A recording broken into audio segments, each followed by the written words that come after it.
Good evening friends. आज मैं आप लोगों को करा रही हूँ ज्योग्राफी क्लास 9 चैप्टर 6। हमारा जो चैप्टर का नाम है वो है जनसंख्या। आज मैं आपको ये सब टॉपिक क्लियर कराऊंगी। जनसंख्या क्या होती है, किस तरह विस्तार होता है, कब हुई जनगणना कैसे हुई, किस तरीके से, और जनसंख्या में ही हम चैप्टर में पढ़ेंगे। तो स्टार्ट करते हैं। यहाँ से आपको यही बताया गया जनसंख्या, यहाँ से पढ़ते हैं। मानव पृथ्वी के संसाधन का उत्पादन एवं उपभोग करता है, इसलिए यह जानना आवश्यक है कि एक देश में कितने लोग रहते हैं, वो कहाँ एवं कैसे रहते हैं, उनकी संख्या में बढ़ोतरी क्यों हो रही है और उनकी कौन कौन सी विशेषताएं हैं। भारतीय जनगणना हमारे देश की जनसंख्या से जुड़ी जानकारी हमें उपलब्ध कराती है। तो जनगणना क्या होती है, हमारी जनसंख्या की जो जानकारी है उपलब्ध कराती है। और ये जनगणना कब होती है, ये जनगणना हर एवरी 10 ईयर्स या एक दशक में होती है। एवरी 10 ईयर्स में हम सरकार इसको जनगणना को कराती है। तो जनगणना एक निश्चित अवधि में जनसंख्या की आधिकारिक गणना का नाम है।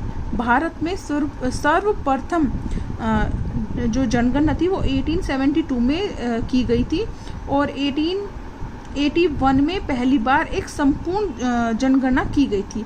उस समय में 10 वर्ष का मतलब क्या होता है, 10 ईयर्स का क्या होता है, गैप होता है। एवरी 10 ईयर्स में जनगणना की जाती है। भारतीय जनगणना सांख्यिकी, सामाजिक तथा आर्थिक आंकड़ों का सर्वाधिक वृद्ध स्तर है। क्या आपने कभी जनगणना रिपोर्ट देखी है? तो मैं अब आपको बताऊंगी। इसमें बताया गया है बेटा कि जनगणना कैसे हुई। तो दुनिया की कुल आबादी का 17.5% कहाँ रहता है बेटा, कहाँ निवास करता है, भारत में। तो दुनिया की आबादी का 17.5% इंडिया में है बेटा। और अब हम कितने हो चुके हैं, 150 करोड़ हो चुके हैं हम, 150 करोड़ भारतीय। तो 17.5%। तो फर्स्ट जनगणना हुई थी हमारी 1872 में, फिर वो रेगुलर कर दी गई 1882 से। क्या हो गई, रेगुलर हो गई कि रेगुलर एवरी 10 ईयर कराई जाएगी। तो 1882 के बाद 1892 ऐसे ही ये कंटिन्यू में आती रही। ठीक है बेटा। तो जनसंख्या, ये जनसंख्या का क्या है, ये हमारा 17.5% है हम। और क्षेत्रफल कितना है हमारा, देखो जनसंख्या हमारी कितनी स्पीड से बढ़ रही है कि हम वर्ल्ड के 17.5% है। और क्षेत्रफल तो बेटा हमारा बढ़ नहीं रहा, क्षेत्रफल तो हमारा सीमित है। तो हम वर्ल्ड के कितने क्षेत्रफल में है, 2.4% हमारा क्षेत्रफल है और हम है कितने, 17.5%।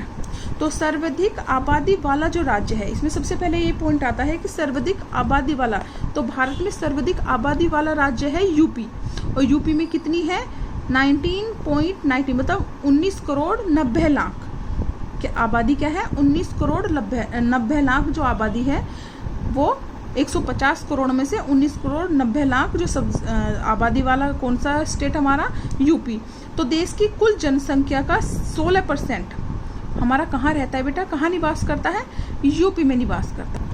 मैं आपको बुक पढ़ाती हूँ। जनसंख्या का आकार एवं विस्तार, लोगों की संख्या कितनी है तथा वो कहाँ रहते हैं, जनसंख्या वृद्धि एवं जनसंख्या परिवर्तन की प्रक्रिया क्या होती है, वक्ता के साथ जनसंख्या में बढ़ोतरी एवं उनके परिवर्तन कैसे होते हैं, जनसंख्या के गुण या विस्तार, उनकी उम्र, लिंगानुपात, क्या क्या बताया जाएगा, उनकी उम्र बताई जाएगी। आप लोगों के घर जब लोग आते हैं ना कि हम जनगणना करने आते हैं, तो सबसे पहले यही पूछते हैं कि कितने फैमिली मेंबर्स हैं, उनकी उम्र क्या है और उनका जेंडर क्या है। तो सबसे पहले उम्र, लिंगानुपात, फिर उनका ये जेंडर, फिर उसके बाद साक्षरता कि वो कितने पढ़े लिखे हैं, और फिर व्यावसायिक संरचना कि वो क्या काम करते हैं, एवं स्वास्थ्य की रचना कि कोई बीमारी तो नहीं है, कैसे कैसे, वो सब वो अपना पूरा ब्यौरा हर परिवार का ऐसे ही लेके जाते हैं। उसी को बेटा जनगणना बोला जाता है। जनसंख्या का आकार एवं विस्तार, भारत की जनसंख्या का आकार एवं संख्या के आधार पर विस्तार पढ़ रहे हैं। मार्च 2011 तथा भारत की जनसंख्या इतनी, 2011 की जब वो जनगणना हुई थी, सेंसस हुए थे बेटा, तो भारत की जो वो थे, हम 121 करोड़ भारतीय थे 2011 की जनगणना के अकॉर्डिंग। तो मैं जो आपको बताऊंगी वो 121 करोड़ भारतीयों की अकॉर्डिंग ही बताऊंगी, क्योंकि 2011 के बाद अब हमारे कितने साल हो गए, 22, हम 12 साल आगे चले गए। 150 करोड़ भारतीय हो गए हैं, लेकिन अभी उसका बेटा कोई ऑफिशियली ब्यौरा नहीं आया, क्योंकि अभी तक हमारी जो जनगणना होनी थी 21 में वो कोरोना के कारण नहीं हो पाई है। ठीक है बेटा, और उसका कोई ब्यौरा भी नहीं आया, तो 2011 की जनगणना के अकॉर्डिंग आप लोगों को पढ़ना है, जो कि दुनिया की कुल आबादी का 17.5% है। बेटा देख रहे हो आप, 17.5% है और क्षेत्रफल 2.4% है। अब ये है 12 करोड़ 10 लाख लोग भारत के 32.8 लाख वर्ग किलोमीटर संसार के स्थलीय भूभाग का 2.4% इसमें रहते हैं। मतलब 2.4% भाग पर कितने लोग रहते हैं? 121 करोड़ भारतीय। 2011 की जनगणना के मुताबिक देश की सर्वाधिक आबादी वाला जो राज्य था, मैंने बताया, वो यूपी, और कुल जनसंख्या कितनी थी उसमें? 19 करोड़ 90 लाख। ठीक है। उत्तर प्रदेश में देश की कुल जनसंख्या का 16% भाग निवास करता है, ये मैं आप बता चुकी हूँ। और उत्तर प्रदेश में तो सबसे ज़्यादा लोग रहते हैं। अब बात आई कि सबसे कम लोग किस स्टेट में रहते हैं, तो ये नोट से बेटा, आप नोट से बहुत इजी वे में पढ़िए।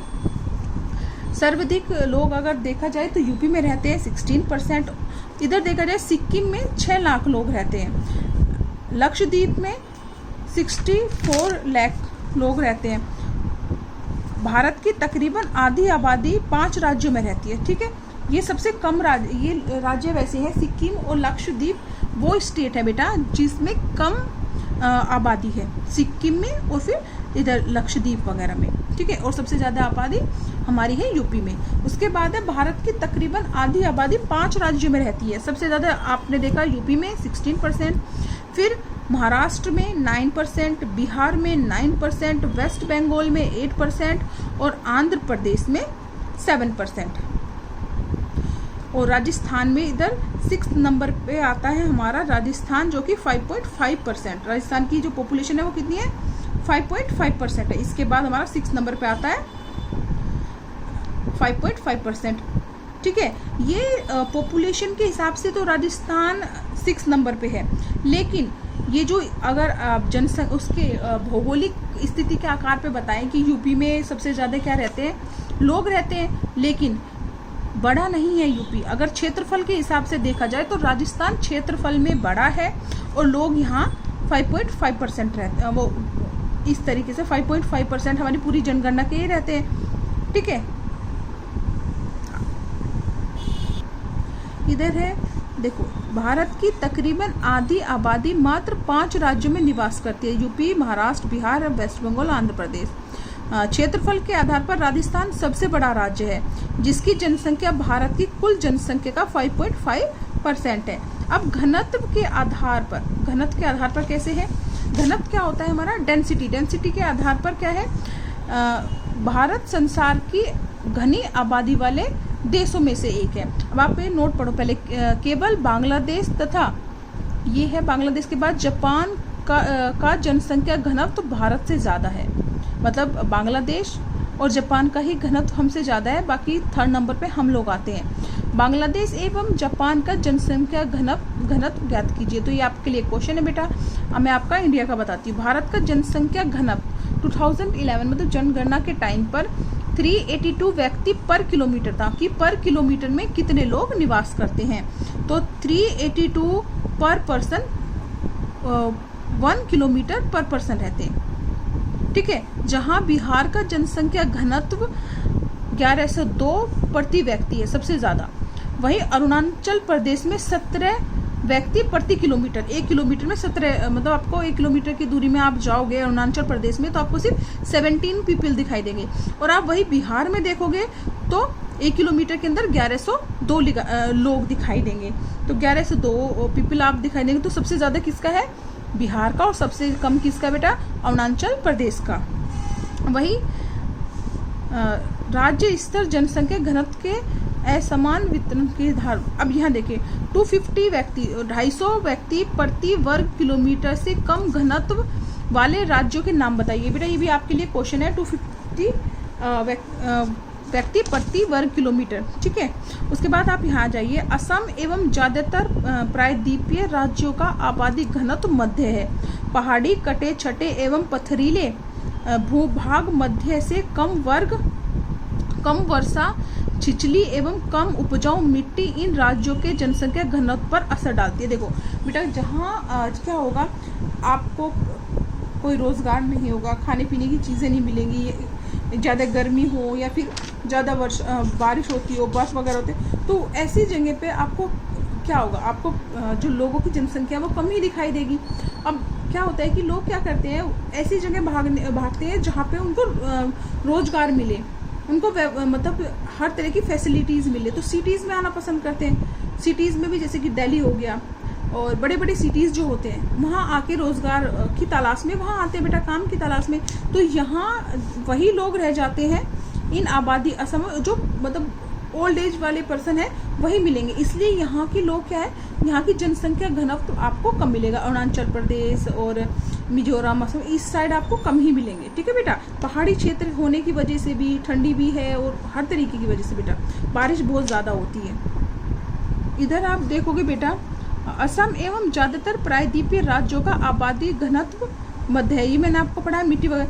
उत्तरी मैदानी हिस्से में, अब आप उत्तरी मैदान मतलब दक्षिण में केरल का जनसंख्या घनत्व बहुत ज़्यादा है, क्योंकि वहाँ सरलतम मैदान एवं उपजाऊ मिट्टी पाई जाती है। जैसे देखो अभी मैंने आपको बताया, वहाँ क्या है, वहाँ इंसान को रोजगार मिल रहा है, उपजाऊ मिट्टी वगैरह है और मैदान वगैरह है, तथा समुचित मात्रा में वर्षा होती है। उत्तरी मैदान के ज़्यादा जनसंख्या घनत्व वाले 3 राज्यों के आप नाम बताइए बेटा। ठीक है, अब बेटा आप ये नोट से देखिए, भारत का जनसंख्या घनत्व ये 382 व्यक्ति पर किलोमीटर, बिहार का जनसंख्या घनत्व 1102 वर्ग किलोमीटर है, अरुणाचल प्रदेश का 17 और वेस्ट बंगाल का 1101, मतलब बिहार फर्स्ट है और वेस्ट बंगाल सेकंड नंबर पे है डेंसिटी के मामले में। इधर लिखा है 501 से लेकर 750 वर्ग किलोमीटर तमिलनाडु, पंजाब और हरियाणा। हरियाणा में कितने लोग पर किलोमीटर रहते हैं, 501 से लेकर 750। नेक्स्ट है फिर 751 से लेकर 1000 पीपल्स तक वर्ग किलोमीटर में यूपी और केरला में मिलेंगे बेटा आपको। यही हमारा दिखाया गया है कि जनसंख्या जब आज़ादी के बाद हमारी जो पहली जनगणना हुई, वो जनगणना हुई थी 1951 में बेटा। 1951 में पहली हमारी आज़ाद भारत की जनगणना हुई और इसमें क्या था, इसमें वृद्धि दिखाई गई है और परसेंटेज दिखाया गया है कि कितनी वृद्धि हुई और कितने परसेंट वृद्धि हुई। तो 1951 में जैसा आप देख रहे हो कितने परसेंट वृद्धि हुई बेटा, कितने लोग थे, 42 करोड़ 43 लाख 1.25। और उसी के बाद आफ्टर 10 इयर्स आप देख रहे हो 1961 में 78.5 रह गए, हो गए सॉरी, तो ग्रोथ कितना हुआ, ग्रोथ रेट 1.96 ग्रोथ रेट है। फिर आफ्टर 10 इयर्स 71 में हुआ तो 108.92 मतलब 108 करोड़ भारतीय हो गए हम लोग। तो ग्रोथ रेट क्या था बेटा, 2.20 हमारा ग्रोथ रेट था। उसके बाद 1981 में 135 करोड़ हो गए थे हम लोग। कितने करोड़ भारतीय हो गए थे, 135 करोड़ भारतीय हम हो चुके थे वहाँ पे। और हमारा ये क्या था, 1981 में अपने पीक पर था 2.2%। हमारा जो परसेंटेज था वो कितना, 2.22%। तो ये पीक पर था। अब तक की जनगणना में जो देखा गया वो पीक पर, मतलब हाईएस्ट हमारा ग्रोथ रेट था। उसके बाद 91 के बाद 90 में देखा गया 163 हो गया, मतलब 2.14% इंक्रीज में थोड़ा सा घटा है लेकिन फिर भी है। फिर उसके बाद 2001 में 182 हो गए बेटा हम, और फिर उसके बाद 1.93 हमारा फिर ये घट गया है, देखो वहाँ से फिर हमारा घट रहा है ना। फिर उसके बाद हमारा हुआ 2011 में 181 1.64, यहाँ से हम फिर थोड़ा सा ये इंक्रीज हो रहा था, ये हमारा डिक्रीज हुआ है, हमारी पॉपुलेशन क्या हुई, डिक्रीज हुई है। और उसके बाद हमारे जब ये 1981 में देखा गया कि हमारी पॉपुलेशन इतनी हाई स्पीड से ग्रो कर रही है, उसी टाइम वो भारत नियोजन वगैरह, ये गोलियां वगैरह और ये ऑपरेशन वगैरह कराए गए। तो उसी टाइम हमारी जो कांग्रेस की सरकार थी, उन्होंने ये सब हमारे एजेंडास चलाए और लोगों के ऑपरेशन वगैरह कराए, तभी हमारा ये ग्रोथ रेट धीरे धीरे डाउन हो गया। ठीक है बेटा। बेटा आगे है 2045 तक भारत चीन को पीछे छोड़ते हुए, देखो मैंने आपको बताया अभी जो है चाइना जो है वो 1 पे है, नंबर 1 पे है, और इंडिया नंबर 2 पे है पॉपुलेशन में, लेकिन 45 तक हम लोग चाइना को पीछे छोड़ते हुए संसार का सबसे अधिक आबादी वाला देश बन जाएंगे। अब आयु संरचना के अकॉर्डिंग वयस्क जो होते हैं, वयस्क होते हैं बच्चे और वृद्ध। तो वयस्क कितने थे? 58.7% हमारे जो थे युवा थे, बच्चे जो थे 34.4% थे, और वृद्ध थे 6.9%। तो हमारा जो देश है वो क्या है? युवाओं, मतलब यंगेस्ट कंट्री है, युवाओं का देश है। सबसे ज़्यादा हमारे युवा थे 58.7%। तो भारत में भारत लिंग अनुपात जो है 1951 से लेकर 2011 तक। 1951 में जो था, ये लिंगानुपात क्या होता है? लिंगानुपात होता है बेटा पर 1000 पे, मतलब पर 1000 बॉयज पर कितनी गर्ल्स हैं। देखो पर 1000 गर्ल्स पर अगर पर 1000 ही गर्ल्स हैं तो मतलब हमारा लिंगानुपात बिल्कुल सेम है, सही चल रहा है। बट पर 1000 बॉयज पर 1000 गर्ल्स से अगर नीचे है तो मतलब लिंगानुपात में डिसेबिलिटीज़ है, मतलब कुछ ना कुछ तो प्रॉब्लम हो रही है। कि जैसे कि होते हैं ना कि लड़की होती है तो पहले उसको चेक कराया जाता है, फिर उसके बाद अबॉर्ट कर दिया जाता है, या फिर होने के बाद उनको मार दिया जाता है, ठीक है, भ्रूण हत्या भी बोलते हैं इनको, ठीक है। तो वो सब हो जाता है, जिसकी वजह से क्या होता है कि ये हमारा लिंग अनुपात आजकल घट रहा है, ठीक है बेटा। 1951 में जो थे पर 1000 पर 946 गर्ल्स थी। ऐसे ही हमारी फिर 1961 में जनगणना हुई तो 1000 बॉयज़ पर 941 हमारी गर्ल्स रह गई। उसके बाद 71 में 1000 बॉयज़ पर 930 हमारी गर्ल्स रह गई। मतलब देखो आप, डिक्रीज होते जा रहा है धीरे धीरे। उसके बाद 81 में हमारी जनगणना हुई और हमारी कितना रह गए? 1000 बॉयज़ पर 934 गर्ल्स रह गई। उसी के अकॉर्डिंग 91 में जनगणना हुई और 1000 बॉयज़ पर 929 गर्ल्स रह गई। और 2011 में 1000 बॉयज़ पर 933 ही गर्ल्स रह गई हैं बेटा, ठीक है। अकॉर्डिंग टू 2011 जो जनगणना का जो रिजल्ट है उसके अकॉर्डिंग हम बात करते हैं। देखो मेल एंड फीमेल, तो केरला में क्या था? 1000 बॉयज़ पर 1084 गर्ल्स है, तो ये टॉप पर है। हमारा जो पूछा जाएगा ना कि टॉप पर कौन सा हमारा स्टेट है जिसमें मतलब लिंगानुपात मतलब बराबरी से भी ज़्यादा है, तो वो हमारा कौन सा है? वो हमारा है स्टेट है केरला। केरला में 1000 बॉयज़ पर 1084 गर्ल्स हैं, ये क्या है? टॉप पर है। उसके बाद हमारा आता है पुडुचेरी। पुडुचेरी में क्या है? 1000 बॉयज़ पर 1038 गर्ल्स हैं। तो ये हमारे पीक है, पॉइंट है जिन पर है केरला एंड पुडुचेरी। उसके बाद आता है हमारा सबसे नीचे कि ज़्यादा लड़कियां हैं। अब आता है सबसे कम किन स्टेट में है, तो वैसे सबसे कम जो स्टेट है वो है दिल्ली। दिल्ली में क्या है? 1000 बॉयज़ पर 866 गर्ल है और हरियाणा में 1000 बॉयज़ पर 877 गर्ल है। आप देख रहे होंगे जैसे ही लड़कियों का ये जो है लिंगानुपात घट रहा है तो इसका हमारे एटमॉस्फेयर पर क्या असर पड़ता है? इसका ये असर पड़ता है कि बॉयज़ तो 1000 है, अब लड़कियां कम है, तो इसकी वजह से क्या होता है कि जो 877 से ऊपर जो बॉयज़ बचे हैं वो क्या रह जाते हैं? वो अनमैरिड रह जाते हैं बेटा, ठीक है।